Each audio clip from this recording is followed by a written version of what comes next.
Hello chartered accountants, hope you all are doing good. आज जो है वो अपने नया चैप्टर स्टार्ट करने जा रहे हैं, chapter number 3, bank reconciliation statement. और बता दूं, एकदम ही इजी चैप्टर है। अगर आपको ये चैप्टर हार्ड लग रहा है तो डेफिनेटली मेरा लेक्चर्स देखना, इतना मजा आएगा और एकदम मक्खन जैसा हो जाएगा ये चैप्टर पूरा। अब सबसे पहले हम किस तरह से ये चैप्टर पूरा पढ़ने वाले हैं, तो ये है मेरी कंसेप्ट बुक जिसमें सारे ही कंसेप्ट क्रिस्प करके अच्छे से दिए गए हैं। तो कंसेप्ट सारे अपने इसमें से पढ़ेंगे। ऑब्वियसली मैं एग्जांपल्स के साथ आपको समझाऊंगा, यहाँ पे भी दिए गए हैं एग्जांपल्स। प्लस हम जो है वो कुछ टोटल 25 क्वेश्चंस करेंगे, जिसमें मॉड्यूल के तो सारे ही क्वेश्चंस आपके कवर्ड है। साथ साथ में MTP, past papers and RTP में जो यूनिक क्वेश्चंस है वो हमने यहाँ पे कवर कर लिए हैं। तो डेफिनेटली आपके 25 सम्स में पूरा बीआरएस कवर हो रहा है। और मजे की बात अगर मैं बताऊं तो ये जो मेरी कंसेप्ट बुक है ना, इसमें ये जो 25 सम्स मैंने बताए, तो इधर मैंने क्या किया है, list of all adjustment covered in BRS question. मतलब मैंने टोटल कुछ 29 एडजस्टमेंट्स बनाए हैं। 29 एडजस्टमेंट में वो आपका जो 25 सम है, जो हर एक 25 सम में 5-5, 10-10 एडजस्टमेंट है, वो सारे ही एडजस्टमेंट की पूरी समरी यहाँ पे आपको 29 एडजस्टमेंट में मिल जाएगी। जैसे कि यहाँ पे एक एग्जांपल अगर मैं दूं, तो चेक इशूड एंड ड्रॉन, कहीं कहीं पे इसको चेक इशूड के रूप में लिखा जाता है, कहीं कहीं पे चेक ड्रॉन लिखा जाता है, कहीं कहीं पे इसको प्रेजेंटेड लिखा जाता है, कहीं कहीं पे इसको कैश लिखा जाता है। तो जहां जहां पे सेम एडजस्टमेंट अलग अलग तरह से प्रेजेंट हुआ गया है, उन सब की समरी जो है वो एक साथ यहाँ पे दे दी है। या यही स्टेटमेंट को और कौन सी तरह से आप बोल सकते हो, वो भी यहाँ पे लिख दिया है। और उसके बाद ये तो क्वेश्चन के फॉर्म में ये चीज लिखी। अब इसी को मैंने टेबल फॉर्म में जो है वो समझाया कि भी कैश बुक में इसका क्या इफेक्ट हुआ है और पासबुक में क्या इफेक्ट हुआ है। उसके बाद हम जो है वो हमारा फाइनल आंसर देख लेंगे कि भाई इसका बीआरएस में क्या इफेक्ट जाएगा। तो एग्जाम के आप जो है वो एक दिन पहले 15-20 मिनट दो 29 एडजस्टमेंट करो, आपका बीआरएस पूरा कंप्लीट है। और कुछ दिखने की जरूरत नहीं है, कोई क्वेश्चंस करने की जरूरत नहीं है, इतना कर लोगे पूरा बीआरएस आपका हो जाएगा। क्लियर? तो इस तरह से जो है हमने कंसेप्ट बुक में ये समरी ऑफ क्वेश्चंस जो है वो कवर किए हैं। अब विदाउट वेस्टिंग फर्दर टाइम अपने जो है वो चैप्टर को स्टार्ट करते हैं। सबसे पहले बैंक रिकंसिलिएशन स्टेटमेंट को पढ़ने से पहले मुझे आपको दो टर्म समझाने पड़ेंगे। कौन से दो टर्म? तो एक तो टर्म मुझे जो समझाना पड़ेगा वो आपको समझाना पड़ेगा, व्हाट इज कैश बुक। और दूसरा टर्म मुझे आपको समझाना पड़ेगा क्या, व्हाट इज पासबुक। तो पहले सबसे पहले ये टर्म्स अच्छे से जो है वो समझते हैं। वैसे कैश बुक का हमने पूरा चैप्टर जो है वो आगे कवर कर लिया है, पर फिर भी एक बार यहाँ पे रिवीजन कर लेते हैं। तो कैश बुक वैसे देखने जाए तो कैश बुक जो है एक सब्सिडरी बुक है, जिसमें सारे ही कैश के ट्रांजेक्शन्स जो है वो आपके रिकॉर्ड किए जाते हैं, in which all cash transactions are recorded. अब कैश बुक के कितने टाइप हो सकते हैं? तो एक तो सिंपल कैश बुक, जिसमें सिर्फ और सिर्फ क्या है, कैश कॉलम ही है। दूसरा टू कॉलमनर कैश बुक हो सकता है आपका, जिसमें cash in bank, cash in discount, bank in discount, इतने जो है वो आपके टू कॉलमनर कैश बुक हो सकते। तीसरा थ्री कॉलमनर कैश बुक में कैश भी है, बैंक भी है और डिस्काउंट भी है। ठीक है, अब मेन मुद्दे की बात पे आए तो भाई जब इस चैप्टर में मैं वर्ड कैश बुक बोल रहा हूं, मतलब क्या कैश रोकड़े की बात कर रहे हैं क्या आपने? नहीं। Here in this chapter term cash book means bank column. ये ध्यान देना, यहां पे क्या लिखा गया है, cash book means bank column of the cash book in customer books. मतलब क्या कि जब भी मैं यहां पे वर्ड कैश बुक बोल रहा हूं, मतलब मैं बैंक की बात कर रहा हूं, बैंक कॉलम की बात कर रहा हूं, रोकड़े ट्रांजेक्शन्स की बात नहीं कर रहा हूं। बैंक के साथ आपके जो ट्रांजेक्शन्स हो रहे हैं, बैंक के थ्रू आपके जो ट्रांजेक्शन हो रहे हैं, उसकी बात कर रहा हूं। तो यहाँ पे वर्ड भले कैश बुक है, लेकिन कैश बुक का मतलब रोकड़ा नहीं। कैश बुक का मतलब यहाँ पे इस चैप्टर में क्या है, bank column of the cash book. Clear? ठीक है, तो कैश बुक तो हमें समझ में आ गया। और उसके बाद अब अगर समझे तो पासबुक, जैसे हम जो है वो हमारा बैंक अकाउंट मेंटेन करते हैं, वैसे बैंक भी जो है वो हमारा अकाउंट मेंटेन करती है, क्योंकि इतने सारे ट्रांजेक्शन्स है तो ऑब्वियस बात है कि भी अकाउंट मेंटेन करना ही पड़े। तो बैंक जो अकाउंट मेंटेन करती है उस अकाउंट को बोलते हैं अपने क्या, उस जो बुक में मेंटेन करती है उसको हम बोलते हैं क्या, passbook. Bank passbook, bank statement, इसको पासबुक को आप बैंक स्टेटमेंट भी बोल सकते हो, is merely A copy of the customers account in the books of bank. मतलब बैंक अपने बुक्स ऑफ अकाउंट में हमारा जो अकाउंट मेंटेन करती है उसी को ही हम जो है वो क्या बोलते हैं, पासबुक बोलते हैं। ठीक है। उसके बाद पासबुक का अगर मैं फॉर्मेट देखूं तो पासबुक का फॉर्मेट जो है वो किस तरह से होता है, तो पासबुक के फॉर्मेट में अगर हम देखें तो यहां पे आपको जो है वो डेट दिया गया है सबसे पहले, फिर पर्टिकुलर्स ऑफ ट्रांजैक्शंस, और फिर चेक नंबर या ट्रांजैक्शन रेफरेंस नंबर यहां पे लिखा जाता है। विड्रॉल सबसे पहले आता है, विड्रॉल्स, विड्रॉल मतलब डेबिट। अब ये डेबिट क्रेडिट क्या है वो मैं थोड़ी देर बाद आपको समझाऊंगा। अगर आपके अकाउंट से पैसे कटते हैं, पैसे पेमेंट होता है, तो वो लिखा जाता है विड्रॉल कॉलम में। अगर आपके अकाउंट में पैसे आते हैं तो वो लिखा जाता है डिपॉजिट कॉलम में, क्रेडिट कॉलम में। और फिर उसके बाद आपको मिलता है क्या, बैलेंस, कि भाई आपका कौन सा बैलेंस है, डेबिट बैलेंस है या क्रेडिट बैलेंस है। अब ये सारी चीजें डेबिट क्रेडिट वाली अपने थोड़ी देर बाद समझेंगे। तो ये पासबुक का फॉर्मेट आपको क्लियर हो गया। ठीक है, तो हमने समझा कैश बुक, हमने समझा पासबुक। अब तीसरा स्टेटमेंट जो हम समझने जा रहे हैं वो क्या समझ रहे हैं कि भाई what is bank reconciliation statement. तो बैंक रिकंसिलिएशन स्टेटमेंट क्या है, मतलब कि जब एक आपका पीरियड खत्म होता है, अब चाहे फिर वो साल खत्म होता है या पर्टिकुलर कोई पीरियड का आप जो है वो बीआरएस बना रहे हो, तो उस पीरियड पे, उस पीरियड को खत्म होने के टाइम अगर आपका कैश बुक का बैलेंस, अच्छा जब मैं यहां पे कैश बुक बोल रहा हूं तब मैं किसकी बात कर रहा हूं, मैं बात कर रहा हूं बैंक की, बैंक कॉलम की बात कर रहा हूं, बैंक अकाउंट की बात कर रहा हूं। अगर आपका कैश बुक का बैलेंस पासबुक के बैलेंस से जो है वो मैच नहीं हो रहा, तो उस केस में हमें क्या करना पड़ता है, एक बैंक रिकंसिलिएशन स्टेटमेंट बनाना पड़ता है।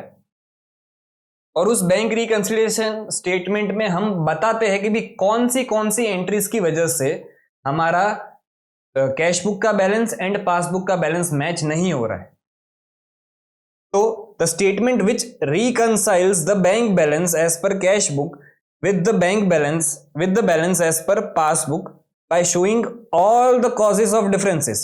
तो इस स्टेटमेंट में हम सारे ही कॉजेज बता देते कि भी कौन सी एंट्रीज की वजह से जो है वो हमारा बैलेंस जो है वो मिसमैच हो रहा है, is known as bank reconciliation statement. अच्छा, क्या ये हमारा मेन बुक्स ऑफ अकाउंट का पार्ट है? नहीं, ये मेन बुक्स ऑफ अकाउंट का पार्ट नहीं है।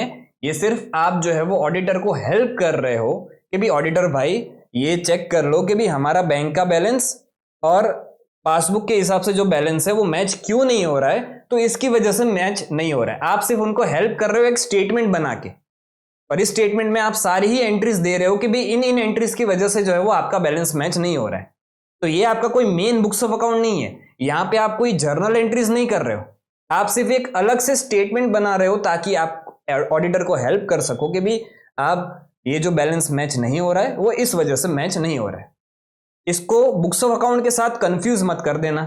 ठीक है, कौन से कॉजेस ऑफ डिफरेंसेस हो सकते हैं कि भी कौन से रीजन से जो है वो आपका डिफरेंस क्रिएट हो सकता है कि आपका कैश बुक का बैलेंस मैच नहीं हो रहा है पासबुक से। तो कॉजेस ऑफ डिफरेंस जो है वो 3 तरह के आपके हो सकते हैं। सबसे पहला कॉज जो है वो क्या है, टाइमिंग डिफरेंस। टाइमिंग डिफरेंस मतलब क्या, टाइमिंग डिफरेंस मतलब ये है कि भी आपने एक चेक लेट से इशू किया, आपने चेक ड्रॉ किया, मतलब आप पेमेंट कर रहे हो। अब आपने जब चेक इशू किया आपको पता है कि मैंने ये पेमेंट कर दिया है, तो आपने जो है वो आपके बैंक अकाउंट में एंट्री कर दी। अब क्या जिस टाइम आपने चेक सामने वाले को दिया वो दौड़ता दौड़ता भागता भागता क्या तुरंत ही जो है वो बैंक में डिपॉजिट करवाने जाएगा? नहीं ना, वो तो अपने टाइम के हिसाब से बैंक में डिपॉजिट करवाने जाएगा। तो आपने चेक इश्यू किया, आपने अपने बैंक अकाउंट में एंट्री कर दी, सामने वाले को चेक मिल गया। अब वो 2-4 दिन, 5-6 दिन, 10 दिन वेट करके फिर जो है वो बैंक में डिपॉजिट करवाने जा रहा है। अब जब तक चेक बैंक के पास नहीं पहुंचेगा, सीधी बात है कि भाई बैंक में एंट्री नहीं होगी, क्योंकि बैंक को रातों रात सपना तो आने नहीं वाला है कि भाई फलाने इंसान ने जो है वो इसको चेक दिया है, मैं एंट्री कर देता हूं। बैंक तो एंट्री कब करेगी? जब उसके पास चेक सामने आएगा, चेक क्लियरिंग में जाएगा और वो प्रोसेस हो जाएगा। उसके पहले बैंक एंट्री नहीं करेगी। तो ये जो डिफरेंस क्रिएट हुआ टाइम का, इसको बोलते हैं टाइमिंग डिफरेंस, और इस टाइमिंग डिफरेंस की वजह से आपका कैश बुक एंड पासबुक जो है वो मैच नहीं होता है। दूसरा कॉज ऑफ डिफरेंस क्या है? तो difference due to errors either by bank और द कस्टमर। भाई आपने कोई गलती कर दी, आपने एक ट्रांजेक्शंस, एक पेमेंट किया था 10,000 रुपए का, उस 10,000 रुपए के पेमेंट को आपने 2 बार रिकॉर्ड कर दिया, तो ये कस्टमर के साइड से गलती हुई, मतलब आपके साइड से गलती हुई। बैंक ने जो है वो गलती कर दी। बैंक ने क्या गलती की? बैंक ने किसी दूसरे कस्टमर का डेबिट करना था, वो आपके अकाउंट में डेबिट कर दिया क्योंकि नाम मैच हो रहा था। तो ये जो सारी है वो एरर्स है। तो एरर्स की वजह से भी जो है वो आपका बैंक रिकंसिलिएशन स्टेटमेंट मैच नहीं होगा। ठीक है। और तीसरा ट्रांजेक्शन क्या है? तीसरा कॉजेस ऑफ डिफरेंस क्या है? Transactions carried out by bank without intimating the customer. भाई आपने फॉर एग्जांपल बैंक ने जो है वो कोई चार्जेस लगा दिया आप पे, और जनरली जो है बैंक ऐसा ही करती है, बैंक चार्जेस लगा देती है, कस्टमर को बताती नहीं है। ऐसे कितने सारे हिडन चार्जेस बैंक लगा देती है। तो ध्यान से हमेशा अपना बैंक स्टेटमेंट देखने का, कोई ना कोई चार्जेस ऐसा मिल जाएगा जो आप पे नहीं लगना चाहिए था। तो बैंक चार्जेस लगा दे रही है, पैसे काट ले रही है, और कस्टमर को इंफॉर्मेशन ही नहीं दे रही है। अब कस्टमर तो जो है वो सपने में है, उसको कुछ पता ही नहीं है कि मेरे पैसे भी कट गए। तो ऐसा अगर कोई भी ट्रांजेक्शन हुआ है कि बैंक ने खुद से ट्रांजेक्शन कर दिया और उसका इंटीमेशन आपको नहीं दिया, उसकी जानकारी आपको नहीं दी, तो ऐसी इस रीजन से भी जो है वो आपका डिफरेंस क्रिएट हो सकता है। तो मेनली इतने ही आपके जो है वो कॉजेस ऑफ डिफरेंस थे। ठीक है। अब मेन चैप्टर की बात पे आते हैं। ये तो अभी जो है वो हमने बेस बनाया कि भी क्या होता है कैश बुक, क्या होता है पासबुक, क्या होता है बीआरएस, क्या क्या रीजंस हो सकते हैं डिफरेंसेस क्रिएट होने के। अब मेन चर्चा पे आ रहे हैं। स्टार्टिंग में ही पूरा कंसेप्ट समझ लेंगे, फिर तो हमें सम से सम्स करने हैं, और सम भी मैं किस तरह से करवाऊंगा तो पहले ही बता देता हूं। देखो सम में मैंने क्या किया है, स्टार्टिंग के 3-4 सम जो है मैं पूरा पर्टिकुलर्स और वो सब कुछ लिखूंगा। बाद में पर्टिकुलर्स लिखना कोई बड़ी बात नहीं, सीधा क्वेश्चन में से छापना होता है। तो पर्टिकुलर्स तो लिखना सबको आ जाता है, तो आगे के 4 सम के बाद जो है वो मैं पर्टिकुलर्स में टाइम वेस्ट नहीं करूंगा। पर्टिकुलर्स में लिख के आया हूं। एक मेन पार्ट होता है कि भी ये स्टार्ट कहां से करो, ये एंड कहां पे करो, और अमाउंट कौन से साइड लिखो। उतना काम मैं जो है वो क्लास में करूंगा। सिर्फ ये जो लिखने वाला काम है कि पर्टिकुलर्स लिखना, वो तो क्वेश्चन छापना ही है हमें, तो उसमें टाइम वेस्ट क्यों करें। मैक्सिमम जो है वो सम्स कवर करेंगे कम टाइम में। तो बने रहना पूरे लेक्चर तक और आगे भी लेक्चर्स में। ठीक है। तो अब चलते हैं मेन पार्ट पे। समझना, मुझे आपको जो है वो कैश बुक एंड पासबुक के बीच का रिलेशन समझाना है। बहुत ही ध्यान से समझना। अगर ये समझ गए तो फिर आगे तो बाकी सारी चीजें एकदम सिंपल हो जाएगी। ऐसा समझ लो कि भी आप जो है वो बैंक में कैश डिपॉजिट करने जा रहे हो। ठीक है। अब सोचो एंट्री क्या बनेगी। बैंक में कैश डिपॉजिट किया मतलब बिजनेस में से कैश गया। तो आप हो कौन? आप हो कस्टमर, और एक है कौन? एक है बैंक। लेट्स से इसको नाम दे देता हूं HDFC बैंक। ठीक है। तो आप कस्टमर हो, आपने HDFC बैंक में जो है वो कैश डिपॉजिट करवाया। तो आपके बिजनेस में क्या हुआ? कैश गया, तो आपने जो असेट गई, जो असेट कम हुई, उसको आपने क्रेडिट कर दिया, तो टू कैश अकाउंट आपने यहां पे कर दिया। ठीक है। HDFC बैंक को जो है वो क्या मिला? HDFC बैंक को कैश मिला, तो HDFC बैंक ने कैश अकाउंट को डेबिट कर दिया। बरोबर है। अब मुझे सिंपल चीज बताओ कि भी आपने कैश डिपॉजिट करवाया है बैंक में, तो फ्यूचर में अगर आप चाहो तो ये पैसा बैंक से वापस निकाल सकते हो। बैंक से वापस मांग सकते हो और बैंक को देना भी पड़ेगा। तो ये जो है वो आपका रिसीवेबल ही बन जाता है, एक तरह से ट्रेड डेटर्स ही बन जाता है। तो अगर मेरा डेटर इंक्रीज हो रहा है, मेरा रिसीवेबल्स इंक्रीज हो रहा है, तो उस केस में मैं उसको क्या करता हूं, डेबिट करता हूं। तो यहां पे आप जो है वो क्या करते हो, बैंक अकाउंट को डेबिट करते हो। ठीक है, अब सिंपल चीज समझना, अगर मैं चाहूँ तो एचडीएफसी बैंक से फ्यूचर में ये अमाउंट जो है वो मांग सकता हूँ, जितना मैंने कैश डिपॉजिट करवाए। लेट से 1000 रुपए मैंने कैश डिपॉजिट करवाए, तो मैं एचडीएफसी बैंक से जो है वो 1000 रुपए मांग सकता हूँ, क्योंकि मैंने तेरे को 1000 रुपए दिए थे, अब तू मेरे को वापस दे दे। ठीक है, अब अगर एचडीएफसी बैंक का फ्यूचर में पेएबल है, क्योंकि एचडीएफसी बैंक का पेएबल हो जाएगा किसको, कस्टमर को, तो वो एचडीएफसी बैंक के लिए तो क्या बन जाती है, लायबिलिटी बन जाती है। तो इसलिए जो है वो एचडीएफसी बैंक क्या करती है, लेट से आपने सेविंग बैंक अकाउंट खुलाया है, तो यहाँ पे two saving account number, let say 1234 account, तो ये उसने एक लायबिलिटी क्रिएट कर दी, उसको एक कैश मिला। ठीक है, अब इससे मैं ये कंक्लूजन पे आ सकता हूं कि अगर मेरे बैंक अकाउंट का बैलेंस बढ़ रहा है, कहीं से भी बैंक अकाउंट में पैसे आ रहे हैं, तो मुझे मतलब कस्टमर को, मतलब कैश बुक में, कैश बुक कौन मेंटेन करता है, कस्टमर मेंटेन करता है।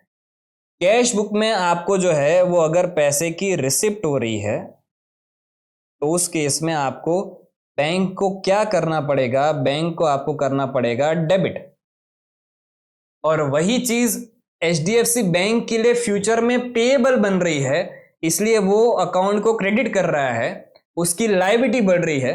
तो अगर आप डेबिट कर रहे हो, तो सामने एचडीएफसी बैंक क्या कर रहा होगा, यही चीज के लिए एचडीएफसी बैंक जो है वो इस चीज को क्रेडिट कर रहा होगा। सिंपल। अब अगर आपने लेट से कैश विड्रॉ किए बैंक से, तो आप एंट्री क्या करोगे, ये मैंने फर्स्ट ट्रांजेक्शन समझाया। दूसरा ट्रांजेक्शन क्या, आप जो है वो क्या कर रहे हो, कैश विड्रॉ कर रहे हो। तो अगर आपने कैश विड्रॉ किया, तो उस केस में एंट्री कस्टमर क्या करेगा,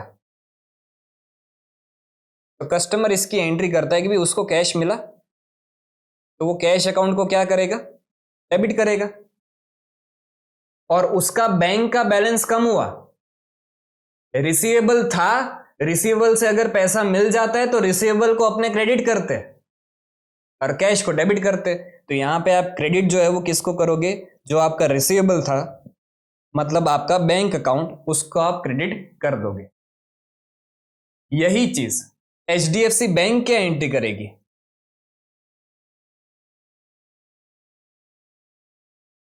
तो एचडीएफसी बैंक ने कैश दिया आपको, तो एचडीएफसी बैंक के पास से कैश गया और उसकी एक पेएबल जो था, लायबिलिटी जो थी, अब वो कम हो गई, क्योंकि उसने वो सेटल कर दी। तो उस लायबिलिटी को वो क्या करेगा, डेबिट करेगा, मतलब वो सेविंग अकाउंट नंबर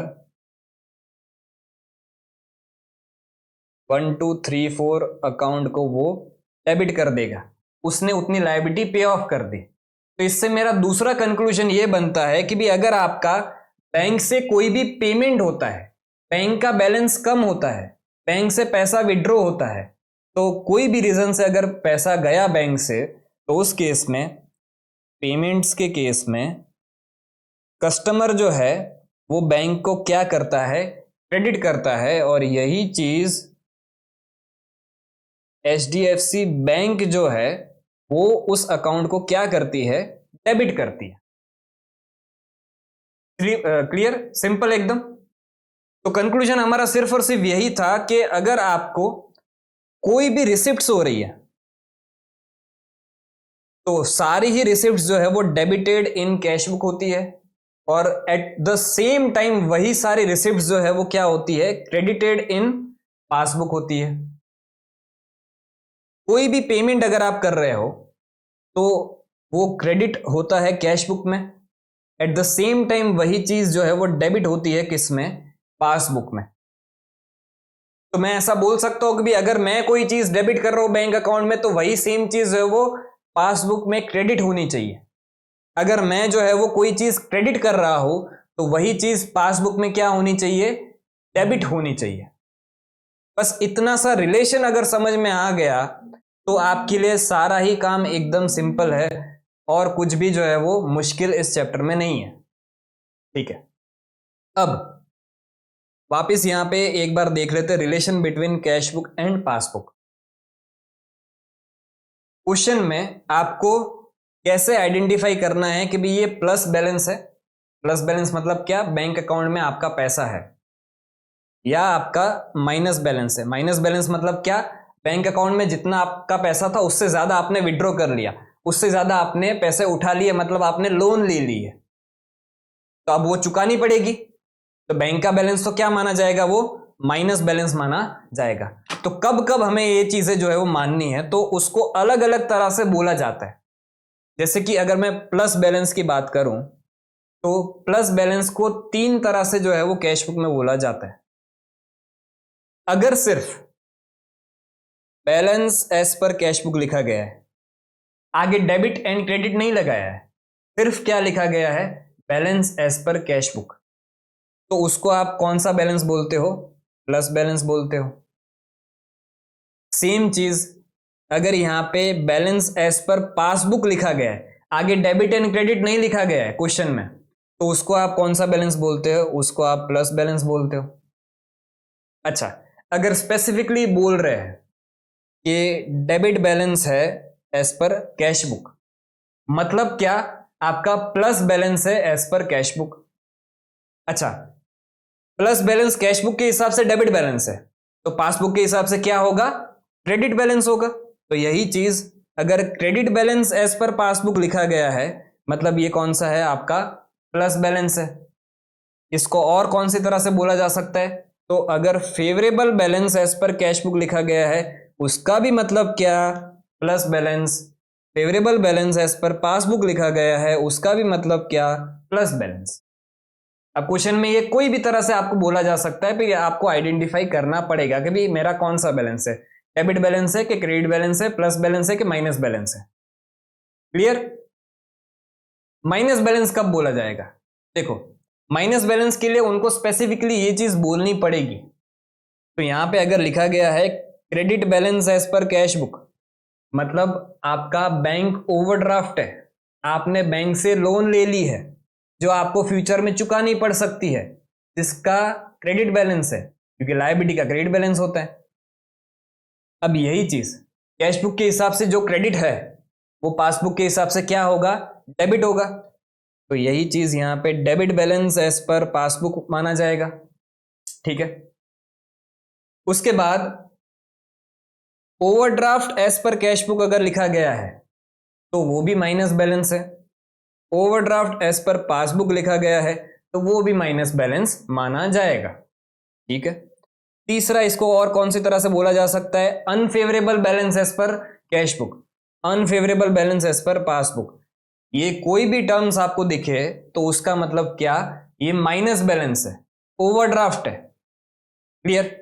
ठीक है, तो ये तो हमने अच्छे से समझ लिया कि भी relation between cash book and passbook.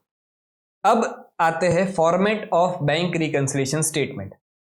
पहले ही बता दूं, बैंक रिकंसिलिएशन स्टेटमेंट को बनाने के बहुत सारे तरीके हैं, पढ़ाने के भी बहुत सारे तरीके हैं।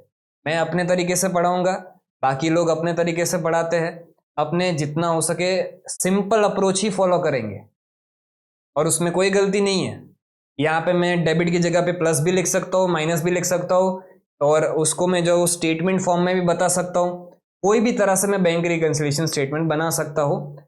मैं जो फॉर्मेट फॉलो करता हूँ, जो एग्जाम में पूरे पूरे मार्क्स भी दिलवाएगा, ऐसा नहीं कि मार्क्स कट जाएंगे, तो वो टेंशन मत लेना। ठीक है, तो हमारा फॉर्मेट किस तरह से रहेगा, तो यहाँ पे आपका पर्टिकुलर स्टार्ट होगा, यहाँ पे एक और कॉलम हो सकता है सीरियल नंबर, और इधर आएगा एक डेबिट कॉलम, इधर आएगा एक क्रेडिट कॉलम। बस इतना ही सिंपल आपका बैंक रिकंसिलिएशन का फॉर्मेट है। अगर आपका क्वेश्चन स्टार्ट हो रहा है balance as per cash book से, तो ऑब्वियस बात है, अगर स्टार्ट कैश बुक से हो रहा है तो एंड जो है वो किस पे होगा, एंड होगा आपका पासबुक पे। अगर आपका स्टार्ट जो है वो पासबुक से हो रहा है तो ऑब्वियस बात है आपका एंड जो है वो किस पे होगा, कैश बुक पे होगा। अब यहाँ पे बैलेंस कौन सा कैसे आइडेंटिफाई करना है उसको मैं बहुत ही अच्छे से मैं समझाऊंगा, 2 सेकंड में आप समझ जाओगे, इतना इजी है। ठीक है, तो अब फाइनल पार्ट कंसेप्ट का, और फिर जो अपने सम्स पे आ जाएंगे। फाइनल पार्ट क्या है कि आपको बैंक रिकंसिलिएशन स्टेटमेंट किस तरह से बनाना है। बहुत ही सिंपल है बनाना।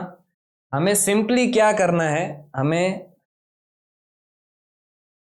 सिंपली मैच द ट्रांजेक्शन करना है। मैच द फॉलोइंग आता है ना, बस मैच द फॉलोइंग करना है, आपका बीआरएस आराम से तैयार हो जाएगा। इतना सिंपल है। ठीक है, तो अच्छे से समझते हैं कि भी हमें किस तरह से जो है वो बीआरएस बनाना है। तो यहां पे मैं एग्जांपल से समझाऊंगा। लेट्स से मैं यहां पे एक बैंक रिकंसिलिएशन स्टेटमेंट बना लेता हूं।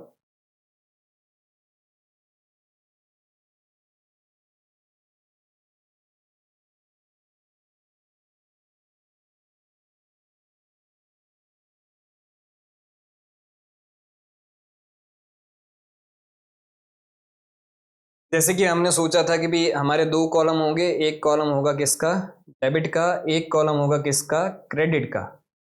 अब सबसे पहले आपका क्वेश्चन या तो कैश बुक से स्टार्ट होगा या तो पासबुक से स्टार्ट होगा। तो अभी के लिए देखो, क्वेश्चन में आपको बताया जाएगा, जिसका भी बैलेंस पहले दिया गया हो क्वेश्चन में, वहां से आपका सम स्टार्ट हो जाएगा। मुझे अगर कैश बुक का क्वेश्चन में रीड कर रहा हूं, कैश बुक का बैलेंस पहले दिया गया है, तो मैं क्वेश्चन जो है वो स्टार्ट कर दूंगा किससे, कैश बुक से स्टार्ट कर दूंगा। तो अभी के लिए मैं जो है वो कैश बुक से सम स्टार्ट कर रहा हूं। Balance as per cash book. अच्छा, balance as per cash book, आगे डेबिट या क्रेडिट नहीं लिखा गया है। अगर कुछ भी नहीं लिखा गया है मतलब ये प्लस बैलेंस है, और प्लस बैलेंस मतलब डेबिट बैलेंस है कैश बुक के हिसाब से। तो यहां पे मैं लेट से लिख देता हूं 10,000। ठीक है, अब वन बाय वन ट्रांजेक्शन समझते हैं किस तरह से बीआरएस बनाना है। एकदम सिंपल है, मैच द फॉलोइंग करनी है। ठीक है, तो मैं थोड़ा ऊपर ले लेता हूं।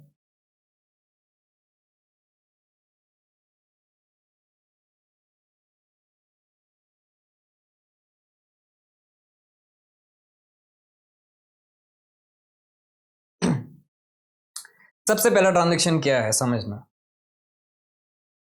कि आपने एक चेक इशू कर दिया था, चेक इशूड, बट सामने वाले ने उसको प्रेजेंट नहीं किया, नॉट प्रेजेंटेड ₹5,000। इसका मतलब क्या कि आपने चेक लिख के दे दिया, आपने चेक इशू कर दिया, सामने वाले को चेक दे दिया। अब आपने तो जो है वो चेक की एंट्री कब कर दी होगी, पेमेंट की एंट्री कब कर दी होगी, आपको तो पता चल गया ना, मैंने चेक लिख के दिया है मतलब मैंने पेमेंट कर दिया है, मतलब आप तभी एंट्री कर दोगे। तो यही चीज की कैश बुक जो है,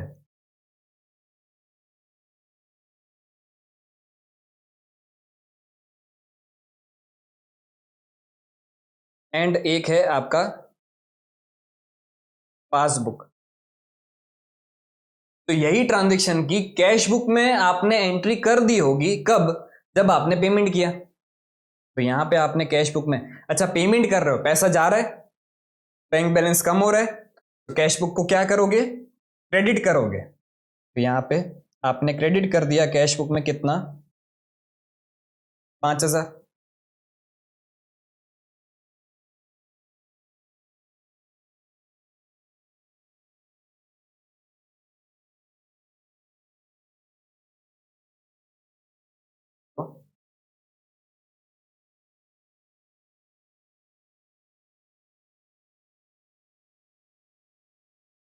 भूत आ गया सॉफ्टवेयर में, मजा नहीं आ रही। मैं इसके बाजू में लिख रहा हूं तो इधर मैं अभी लिख देता हूं, क्योंकि कैश बुक में आपने इसको क्या कर दिया होगा, 5,000 को क्रेडिट कर दिया होगा। ठीक है, अब यही चीज कैश बुक की क्रेडिट मतलब पासबुक में क्या होनी चाहिए थी, डेबिट, लेकिन डेबिट यहां पे ये चीज नहीं हुई है।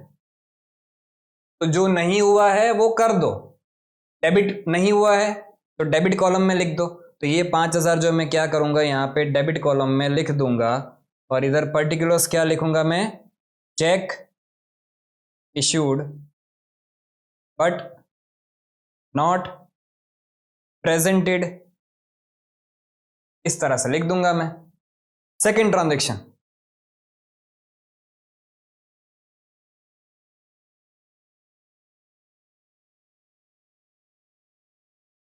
Check deposited but not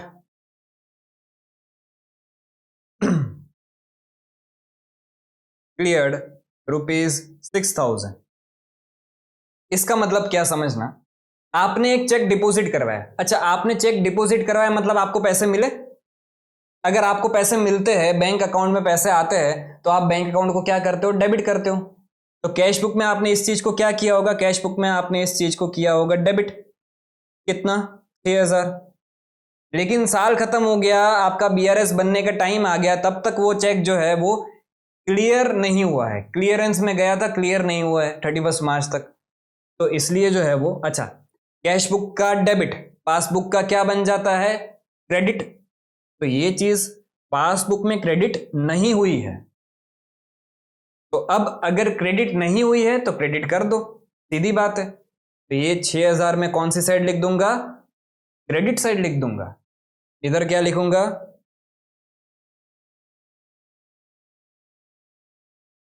check deposited but not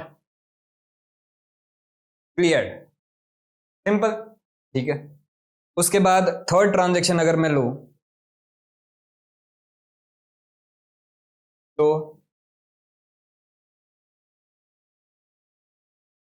bank charges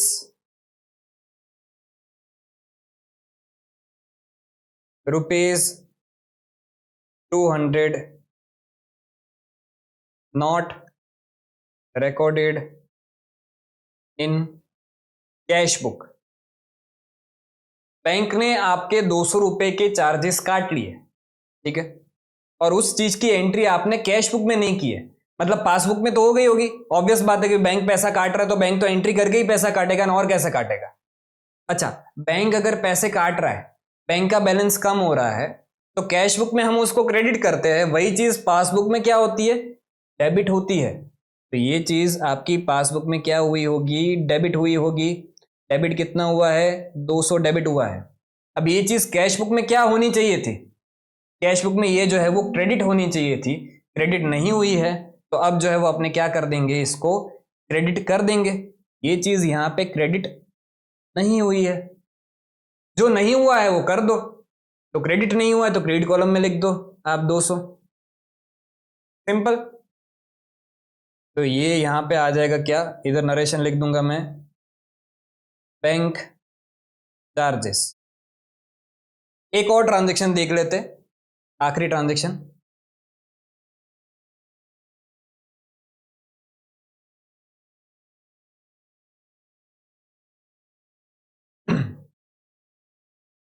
direct deposit by customer rupees let's say 15,000। किसी कस्टमर ने ऑनलाइन पैसा ट्रांसफर कर दिया हमारे अकाउंट में, बरोबर।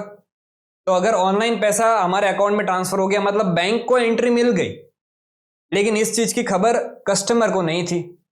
तो बैंक को अगर एंट्री मिल गई, बैंक में पैसा आया, बैंक बैलेंस बढ़ा, बैंक बैलेंस बढ़ता है तो बैंक क्या करता है, बैंक उसको करता है क्रेडिट। तो बैंक ने क्रेडिट कर दिया है कितना, 15,000।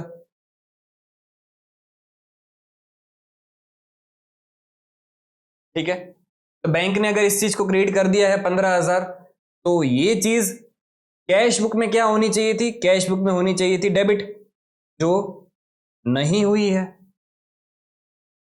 क्योंकि बैंक का क्रेडिट, कैश बुक का डेबिट। तो अब जो नहीं हुआ है वो कर देंगे, तो कैश बुक में अपने इसको जो है वो डेबिट कॉलम में लिख देते हैं। तो इधर भी जो है वो क्या करेंगे, डेबिट साइड लिख देंगे, डायरेक्ट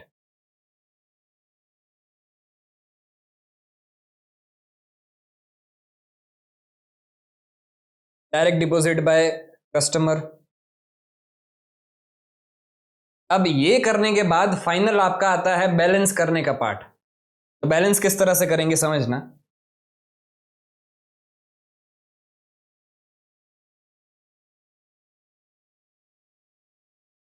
थोड़ा सा इसको ऊपर ले लेते हैं।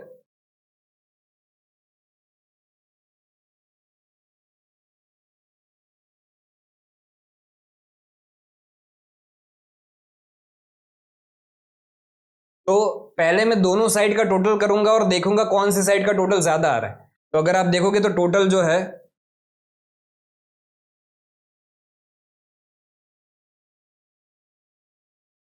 टोटल आपका डेबिट साइड ही ज्यादा आ रहा है, 10,000 प्लस 5,000 प्लस 15,000। तो डेबिट साइड आपका टोटल आ रहा है 30,000। तो यही टोटल मैं दोनों साइड लिख दूंगा।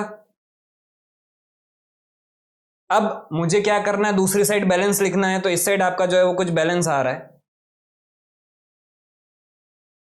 तो यहां पे जो बैलेंस आ रहा है, बैलेंस कितना आ रहा है, तो -6,000 -200, तो 23,800 आपका बैलेंस आ रहा है। अब ये बैलेंस आपने लिख दिया, लेकिन इधर लिखने का क्या, इधर जो है वो स्टेटमेंट क्या लिखने का। तो एकदम ही सिंपल, इधर बच्चे बहुत कंफ्यूज होते हैं। आप सिंपली क्या करो, ऊपर देखो, ऊपर या ये जो बैलेंस आया उसके ऊपर देखो, ऊपर क्या है, यहां पे क्रेडिट है। तो स्टार्ट हमेशा किससे कर दो, क्रेडिट बैलेंस। और फिर स्टार्ट आपने किससे किया था, यहां पे कैश बुक से स्टार्ट किया था। तो यही चीज यहां पे एंड जो होगी वो किससे होगी, एंड पासबुक से। तो credit balance as per passbook. बस इतना ही सिंपल है cash book bank reconciliation statement बनाना। अगर इतना समझ में आ गया फिर तो हमें जो है वेराइटीज ऑफ ट्रांजेक्शन्स करने हैं, बाकी इसमें कुछ और नया नहीं है। तो बैंक रिकंसिलिएशन स्टेटमेंट तो इसी तरह से बनता है। वापिस एक बार ये एंड वाला जो बैलेंस वाला है समझा देता हूं कि जहां पे भी अगर इस साइड बैलेंस आया होता तो मैं ऊपर देखता क्या है, ऊपर डेबिट है, ऊपर डेबिट है, तो ये मैं स्टार्ट करता किससे, ये मैं स्टार्ट करता डेबिट से। और इधर अगर मेरा सम कैश बुक से स्टार्ट हुआ है तो यहाँ पे एंड किससे होता, पासबुक से। अगर ये मेरा सम पासबुक से स्टार्ट होता है तो यहाँ पे एंड किससे होता, कैश बुक से। सिंपल, आपका बैंक रिकंसिलिएशन स्टेटमेंट बन गया। आपको मैच द फॉलोइंग करना है, बस। क्लियर, ठीक है। अब इसको बुक में एक बार पढ़ लेते और फिर जो है अपने सम्स पे आ जाएंगे। तो देखो, if receipt recorded in cash book, एक रिसिप्ट हुई थी वो आपने कैश बुक में रिकॉर्ड कर दी है, but not in the passbook. अगर कैश बुक में रिसिप्ट रिकॉर्ड हुई है मतलब debited in cash book and not credited in passbook. Not नहीं क्या हुआ है, क्रेडिट नहीं हुआ है, तो क्या कर दो, simple show receipt in credit column of BRS. जो नहीं हुआ है वो कर दो। If payment recorded in cash book but not recorded in passbook, मतलब क्या, credited in cash book, payment करते हैं तो कैश बुक क्रेडिट करते हैं। Not debited in passbook, not क्या है, डेबिट नहीं हुआ है, तो कर दो show payment in debit column of PRS. If receipt recorded in passbook, पैसा आया, पासबुक में एंट्री हो गई है, मतलब क्या, क्रेडिटेड इन पासबुक, लेकिन यही चीज की एंट्री कैश बुक में अगर डेबिट नहीं हुए, not debited in cash book. Not क्या है, नॉट डेबिटेड, तो क्या कर दो, show receipt in debit column of PRS. Simple. If payment recorded in passbook not recorded in cash book, अगर पेमेंट कर रहे हो तो पासबुक में उस चीज को क्या करते हो, डेबिट करते हो। Debited in passbook but not credited in cash book. Not क्या है, नॉट क्रेडिटेड, तो क्या कर दो, क्रेडिट कॉलम ऑफ बीआरएस में उसको रिकॉर्ड कर दो। सिंपल है, एकदम ही सिंपल है। क्लियर, ठीक है। अब जो है वो अपने रेडी है कि भी अब हम सम्स कर सकते, और अब हमें सम्स ही सम्स करने, क्योंकि अब और कंसेप्ट कुछ बचा नहीं है इसमें। आगे आएगा एक कंसेप्ट एडजस्टेड कैश बुक का, पर वो बाद में समझेंगे। 15-16 सम करेंगे पहले इसके अच्छे से, और फिर जो है वो एडजस्टेड कैश बुक के सम पे आएंगे। तो स्टार्ट करते अपने जो है वो क्वेश्चन से।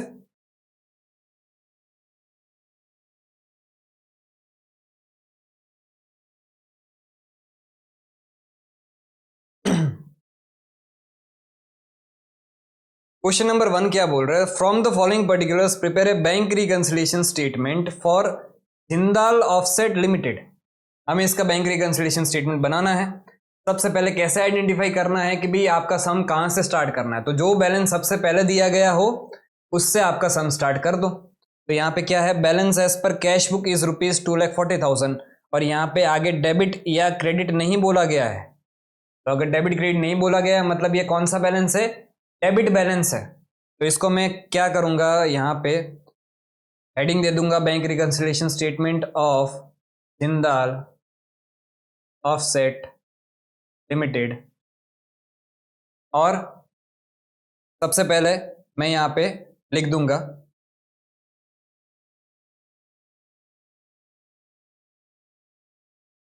Balance as per cash book. तो balance as per cash book आपका कितना है, डेबिट बैलेंस है तो डेबिट साइड लिखोगे, क्रेडिट बैलेंस है तो क्रेडिट साइड लिखोगे। तो डेबिट बैलेंस आपका है 2,40,000, ठीक है। उसके बाद फर्स्ट ट्रांजेक्शन क्या बोल रहे हैं, cheque issued but not presented in the bank amounts to ₹1,36,000। अभी थोड़ी देर पहले ही समझ के आए, फिर भी एक बार समझ लेते चलो। सेकेंड पॉइंट क्या बोल रहे हैं, यहाँ पे मैंने लिख दिया कैश बुक, यहाँ पे मैंने लिख दिया पासबुक। आपने एक चेक इशू किया था, आपने चेक इशू किया मतलब आपने पेमेंट किया, पेमेंट करते हो तो कैश बुक को क्या करते हो, क्रेडिट करते हो। तो आपने कैश बुक में क्रेडिट कर दिया है कितना, 1,36,000। लेकिन इसकी पासबुक में कैश बुक का क्रेडिट मतलब पासबुक का डेबिट, पासबुक में ये चीज डेबिट नहीं हुई है, तो आप डेबिट कर दो। तो ये डेबिट साइड आप लिख दोगे। सबसे पहला check issued but not presented, और ये कितना है, तो अमाउंट आ जाएगा आपका 1,36,000 डेबिट साइड। जो नहीं हुआ है वो करते जाओ, डेबिट नहीं हुआ तो डेबिट कॉलम में लिखो, क्रेडिट नहीं हुआ तो क्रेडिट कॉलम में लिख दो, एंड में आपका ऑटोमेटिकली आंसर जो है मैच हो जाएगा, ठीक है। Second, cheque deposited in bank but not yet cleared amounts to ₹90,000। आपको पैसा मिला, आपको एक चेक मिला, आपने डिपॉजिट किया।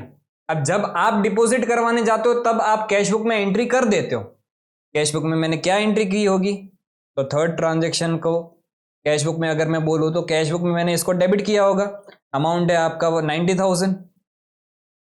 लेकिन ये ईयर एंड हुआ मतलब क्या, ये जो आपका चलो टाइम नहीं दिया गया, डेट नहीं दी गई है, तो ईयर एंड हुआ तब तक ये चेक जो है वो क्लियर नहीं हुआ था। क्लियर नहीं हुआ मतलब बैंक में एंट्री नहीं आई है। तो ये चीज बैंक में होनी क्या चाहिए थी, कैश बुक का डेबिट, पासबुक का क्रेडिट। ये पासबुक में क्रेडिट होनी चाहिए थी, नहीं हुई है, तो जो नहीं हुआ है वो कर दो। तो 90,000 से अपने जो है वो बीआरएस को यहाँ पे क्रेडिट कॉलम में 90,000 लिख देंगे। इधर पर्टिकुलर्स में क्या लिखेंगे, cheque deposited but not cleared, simple.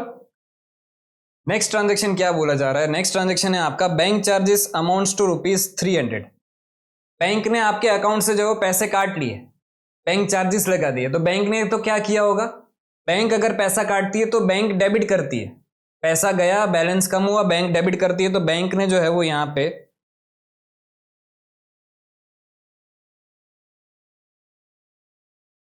Debit किया होगा कितना, 300। और यही चीज कैश बुक में, अच्छा क्या होना चाहिए था, बैंक का डेबिट कैश बुक का क्रेडिट, तो यही चीज कैश बुक में क्रेडिट होनी चाहिए थी लेकिन नहीं हुई है, तो जो नहीं हुआ है वो कर दो, ये क्रेडिट नहीं हुआ है तो क्रेडिट कर दो। तो ये 300 आप जो है वो क्रेडिट साइड लिख दोगे,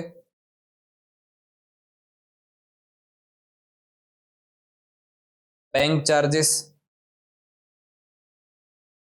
clear.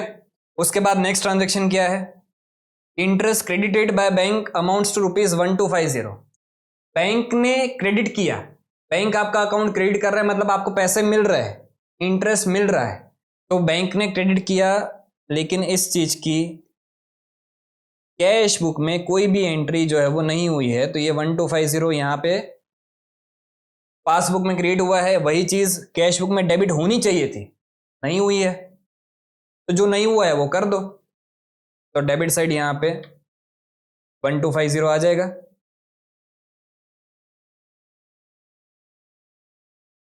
Interest credited by bank 1250।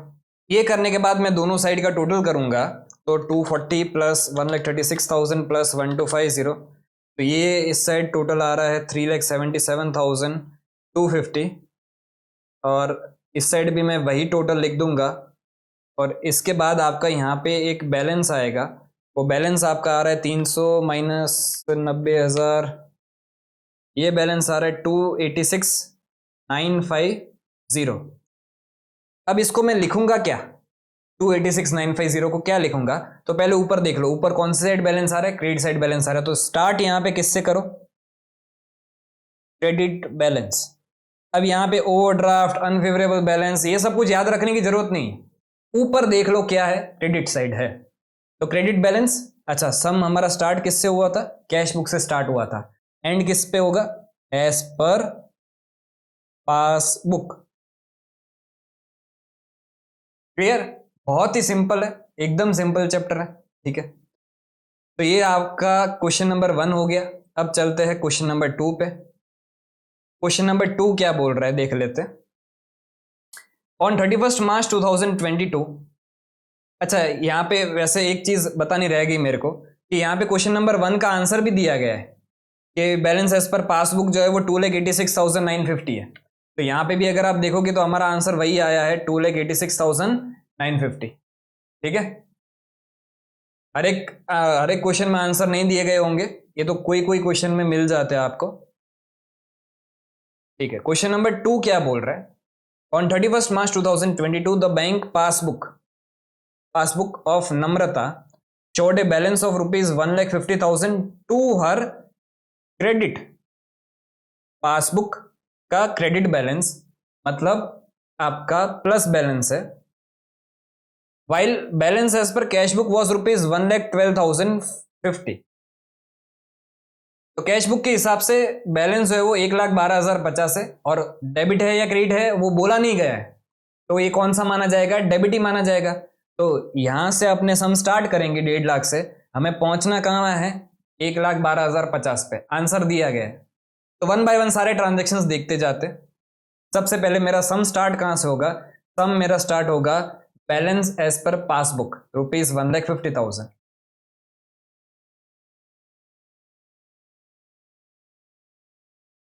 Balance as per passbook. अच्छा, पासबुक का प्लस बैलेंस मतलब क्रेडिट बैलेंस, तो मैं उसको क्रेडिट कॉलम में ही लिखूंगा, और वो है कितना, 1,50,000। अब 1 बाय 1 सारे ट्रांजेक्शन्स देखते जाते हैं। यहां पे भी लिख देते हैं कैश बुक समझाने के लिए, पासबुक, ठीक है। सबसे पहले क्या लिखा गया है, she has issued cheques amounting to rupees 80,000 out of which only 32,000 were presented for payment. अब यहां पे ध्यान से 2 मिनट समझ लेना, हमें मैच द फॉलोइंग करना है। अब मैच द फॉलोइंग कोई भी साइड से आप कर सकते हो, ठीक है। अभी ये केस लिखा क्या गया है, तो हमने मतलब नम्रता ने जो है वो एक चेक इशू किया था 80,000 का, 80,000 के चेक्स इशू किए थे। तो अगर चेक इशू कर रहे हो तो कैश बुक में तो आपने क्या कर दिया होगा, पेमेंट किया, बैलेंस कम हुआ तो कैश बुक में क्रेडिट। तो कैश बुक में ये चीज क्रेडिट हो गई है कितनी, 80,000, लेकिन out of which only 32,000 were presented for payment. Bank के पास जो पहुंचे हैं चेक वो सिर्फ और सिर्फ 32,000 ही पहुंचे हैं। तो बैंक को जो है वो 32,000, बैंक ने सिर्फ 32,000 ही क्या किया है, डेबिट किया है। तो बैंक के हिसाब से डेबिट जो हुआ है वो सिर्फ 32,000 डेबिट हुआ है। अब हमें मैच द फॉलोइंग करनी है, इसका जो क्रेडिट होगा उतना ही इसका जो है वो डेबिट होना चाहिए, इसका जो डेबिट होगा कैश बुक का उतना ही इसका जो है वो क्रेडिट होना चाहिए। तो इसको आप दो तरह से देख सकते हो। एक तरीका ये कि अगर मैं कैश बुक से मैच करने की बात करूं तो कैश बुक में जो क्रेडिट हुआ है उतना ही यहां पे डेबिट हुआ होना चाहिए। तो और मुझे यहां पे कितना डेबिट करना पड़ेगा, तो 80,000 माइनस 32,000 आप करोगे तो ये हो जाएगा आपका 48,000। जो नहीं हुआ है तो जो नहीं हुआ है वो कर देंगे, मतलब डेबिट साइड आप जो है वो 48,000 लिख दोगे। इसको आप एक और तरीके से समझ सकते हो कि अगर जो है सिर्फ इतना दिया गया होता तो अभी अगर मैं पासबुक के हिसाब से मैच करता तो पासबुक ने डेबिट सिर्फ कितना किया है 32,000, तो कैश बुक ने क्रेडिट कितना किया है 80,000, मतलब ज्यादा क्रेडिट कर दिया है। अगर पासबुक को बेस मान के मैं मैच करने जाता तो क्या होता, तो मेरे ज्यादा क्रेडिट कर दिया है, तो जितना ज्यादा क्रेडिट कर दिया है उसको रिवर्स कर दो मैच करने के लिए पासबुक से। तो अगर मैं इसको रिवर्स करना चाहूँ तो इधर भी मुझे क्या करना पड़ेगा, डेबिट ही करना पड़ेगा। कितना डेबिट करना पड़ेगा 48,000। मतलब क्या है, कान यहां से पकड़ो या यहां से पकड़ो, पहुंच नहीं रहा है हाथ, पर कान पकड़ना ही हुआ। ठीक है, तो कोई भी तरह से आप जो है वो किसी को भी बेस मान के मैच द फॉलोइंग कर सकते हो। अभी तो मैं जो है वो कैश बुक को बेस मान के यहाँ पे मैच द फॉलोइंग कर रहा हूँ, तो यहाँ पे और हमें डेबिट जो है वो करना है कितना 48,000। तो इधर मैं लिख दूंगा क्या, cheque issued but not presented. Clear. फिर सेकंड ट्रांजेक्शन क्या है,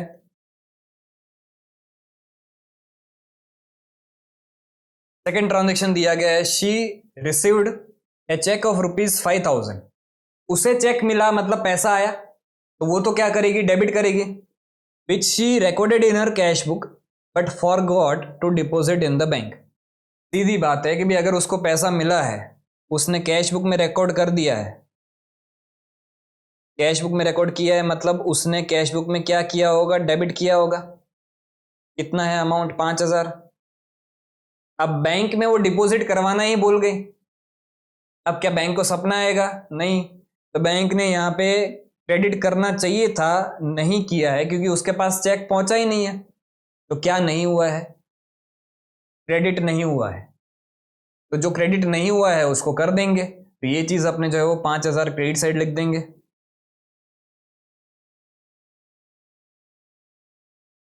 check received but not deposited, simple. ठीक है, उसके बाद ट्रांजेक्शन क्या है, a cheque of ₹22,000 deposited by her has not been cleared yet. Again ये कैसा केस हो गया कि भी आपको चेक मिला, चेक आप डिपॉजिट करवाने गए, पैसे मिले, तो आपने तो कैश बुक में क्या किया होगा, आपने कैश बुक में किया होगा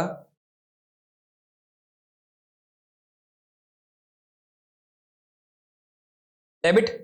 कितना डेबिट किया होगा आपने कैश बुक में, 22,000 डेबिट किया होगा। लेकिन इसकी पासबुक में कोई भी एंट्री नहीं हुई है, मतलब पासबुक में क्रेडिट करना चाहिए था, जो नहीं किया है, तो जो नहीं किया है वो कर दो। तो यहाँ पे पासबुक में क्रेडिट कर देंगे कितना, 22,000। इधर लिखेंगे क्या, check deposited but not cleared, simple. Fourth,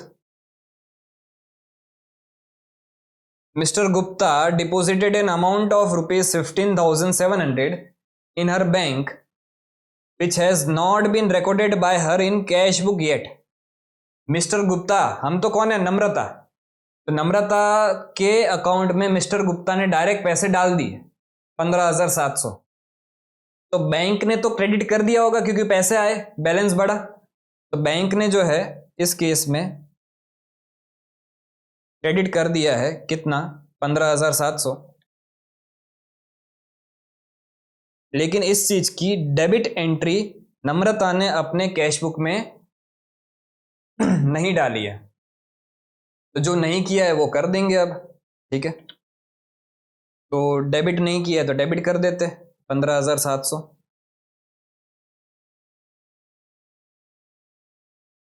direct deposit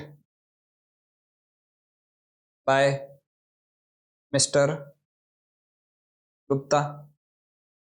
ठीक है, next transaction. Bank has credited an interest of ₹1,500 while charging ₹250 as bank charges. Bank ने जो है वो 1,500 रुपए इंटरेस्ट के क्रेडिट किए हैं और 250 रुपए बैंक चार्जेस के डेबिट किए हैं, क्योंकि चार्जेस तो भी डिडक्ट करेंगे, पैसा काट लेंगे। तो ये चीज बैंक ने की है, कैश बुक में इसकी कोई भी एंट्री नहीं हुई है। तो फिफ्थ में दो चीज है, एक क्या, एक बैंक ने क्रेडिट किया है 1,500 और एक बैंक ने डेबिट किया है कितना, 250। अब ये दोनों ही चीज यहाँ पे, एक जो है वो डेबिट होनी चाहिए थी, एक होनी चाहिए थी क्रेडिट, और ये दोनों ही चीज नहीं हुई है। तो जो डेबिट होना चाहिए था उसको डेबिट कर देंगे, तो 1,500 डेबिट साइड लिख देंगे, और जो क्रेडिट होना चाहिए था 250 उसको क्रेडिट कर देंगे, तो 250 क्रेडिट साइड लिख देंगे। इधर में इंटरेस्ट क्रेडिटेड बाय बैंक लिख दूंगा, और इधर बैंक चार्जेस लिख दूंगा। सिंपल। अब फाइनल आंसर हमें जो है वो टैली करना रहता है, तो टोटल अगर करें हम तो 1.5 लाख प्लस 5,000 प्लस 22,000 प्लस 250, तो यहाँ का टोटल आपका आ रहा है 1,77,250। इस साइड को माइनस करें तो 48,000 माइनस 15,700 माइनस 1,500, तो 1,12,000। तो मैं रेड से लिखता हूँ 1,12,050। और अब इसको लिखेंगे किस तरह से, तो लिखेंगे सिंपल है, इसको लिखेंगे, ऊपर देख लो पहले, ऊपर क्या है, ऊपर डेबिट है, तो स्टार्ट कहां से करोगे, डेबिट से। डेबिट बैलेंस, ये स्टार्ट कहां से हुआ था, पासबुक से स्टार्ट हुआ था, तो एंड कहां पे होगा, कैश बुक से। Debit balance as per cash book. तो हो गया आपका सम, इतना ही सिंपल है। ठीक है, बोले सर हर एक सम के बाद सिंपल सिंपल बोलना बंद करो, अभी आएंगे हार्ड सम्स तब सिंपल सिंपल नहीं बोलोगे। नहीं, तब नहीं बोलूंगा, कुछ एक आध दो सम्स तो हार्ड होंगे ना, आपको ऐसा लेवल लगना चाहिए कि मैं फाउंडेशन पढ़ रहा हूँ, वरना आपको लगेगा क्या ये 11th 12th का क्या ये दे दिया हमें, ये तो सब मेरे को आता है, ये तो मैं, मेरा बच्चा भी जो है वो मतलब छोटा बच्चा भी कर देगा ऐसा। तो आएंगे आगे अच्छे अच्छे सम्स भी आएंगे धीरे धीरे। एक और लास्ट सम कर लेते हैं और फिर जो है वो लेक्चर को कंक्लूड करते हैं। ठीक है, आ जाओ क्वेश्चन नंबर 3 पे। क्वेश्चन नंबर 3 भी एकदम छोटा सा सम है, जल्दी से कंप्लीट करके 5-10 मिनट लगेगी और फिर जो है वो लेक्चर बंद करते, बाकी के सम्स जो है वो नेक्स्ट लेक्चर में करेंगे। From the following particulars ascertain the balance that would appear in bank passbook of A 31st December 2022. The bank overdraft as per cash book on 31st December 2022 is ₹6340। Bank के हिसाब से overdraft, अच्छा bank overdraft है किसके हिसाब से, cash book के हिसाब से। आपका सम स्टार्ट होगा किससे, कैश बुक से। तो पहला तो मैं यहां पे लिख देता हूं, ओवरड्राफ्ट को आप क्रेडिट बैलेंस भी बोल सकते हो, पर यहां पे मैं लिख देता हूं, चलो अभी overdraft as per cash book. अच्छा, overdraft as per cash book है तो मतलब कौन सा बैलेंस है, ये माइनस बैलेंस है, मतलब ये कौन सा बैलेंस है, क्रेडिट बैलेंस है। तो इसको आप बैलेंस जो है वो क्रेडिट साइड लिखोगे और वो है कितना 6340। ठीक है,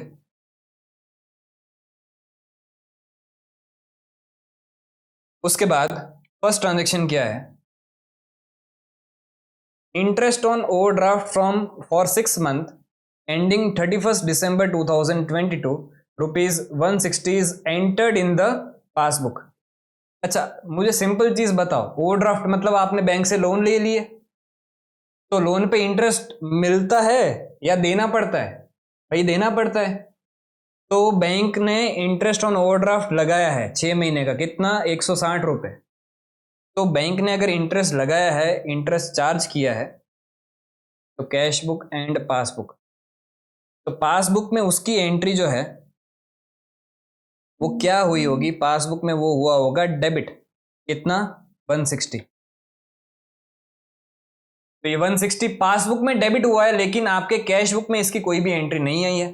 अच्छा, कैश बुक में करना क्या था, कैश बुक में करना था क्रेडिट, जो नहीं हुआ है, जो नहीं हुआ वो कर दो, क्रेडिट साइड लिख दो 160।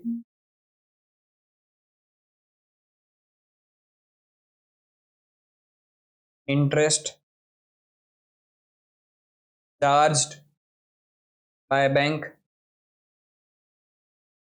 उसके बाद bank charges of ₹400 are debited in the passbook only. ये तो कितनी बार कर लिया, बैंक चार्जेस पासबुक में डेबिट हुआ है, कैश बुक में क्रेडिट नहीं हुआ है, तो क्रेडिट नहीं हुआ है तो क्रेडिट कर दो, तो ये 400 आप क्रेडिट कर दोगे,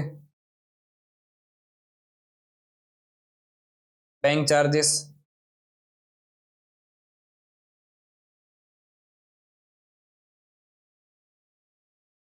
उसके बाद cheques issued but not cashed prior to 31 December 2022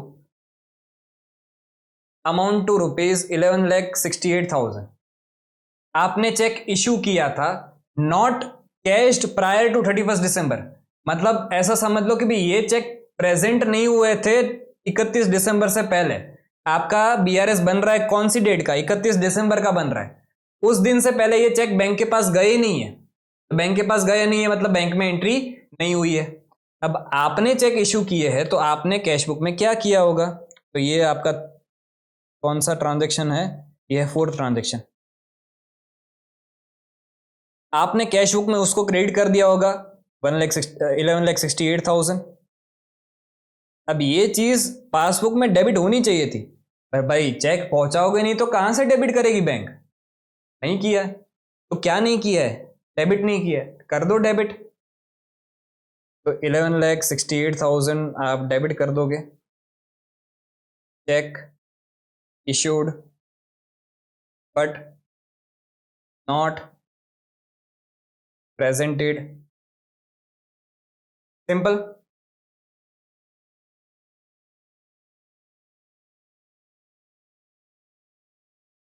उसके बाद cheque paid into bank but not cleared before 31 December 2022 were for ₹22,17,000।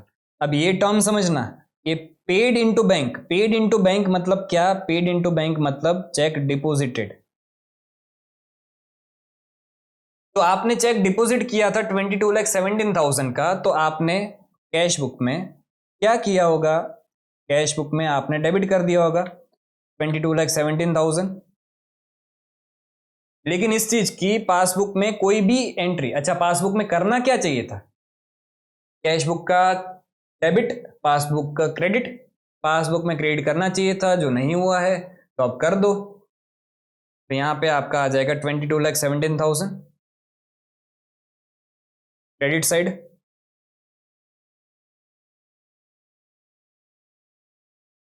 Check deposited but not cleared, ठीक है। उसके बाद interest on investment collected by the bank and credited in the passbook ₹12 lakh. Interest on investment, पैसा आपको मिल रहा है, bank ने क्या कर दिया है, क्रेडिट कर दिया है।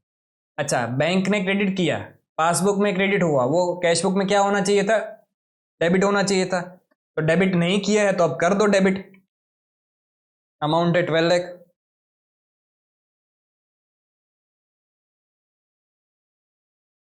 इंटरेस्ट ऑन इन्वेस्टमेंट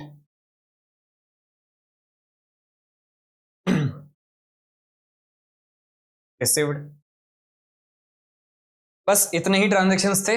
अब जो है वो टोटल करेंगे। पहले 11,68,000 8,000 प्लस 12 लाख, तो 23,68,000 टोटल आपका आ रहा है। इस साइड 23,68,000 माइनस कर देंगे 22,17,000 माइनस 400 माइनस 160 माइनस 6340, तो ये आ जाएगा 1,44,100। इधर मैं लिखूंगा क्या, ये आपका क्रेडिट है, तो स्टार्ट कहां से करूंगा, क्रेडिट बैलेंस एस पर। स्टार्ट किससे किया, ये कैश बुक से स्टार्ट हुआ, तो एंड कहां पे होगा, पासबुक। सिंपल, इतना ही सिंपल है आपका बैंक रिकंसिलिएशन स्टेटमेंट बनाना। अब देखो, ये नरेशन लिखना, ये वाला जो पोर्शन है, ये मैं नेक्स्ट लेक्चर से लिख के आऊंगा, क्योंकि बहुत टाइम जा रहा है इसमें। इसमें टाइम वेस्ट करने का मतलब नहीं है।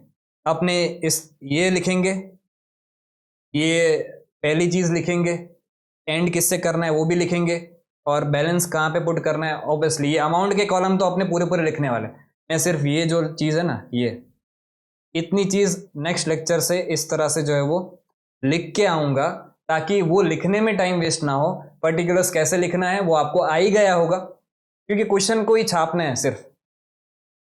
तो इसलिए जो है वो अपने सम्स भी ज़्यादा कवर कर पाएंगे, टाइम भी कम लगेगा, और कंसेप्ट भी आपका 100% क्लियर होगा। ठीक है, तो आज के लेक्चर को यहाँ पे ही ख़त्म करते हैं। आई होप आपको BRS पूरा अच्छे से समझ में आ गया होगा। ठीक है, थैंक यू।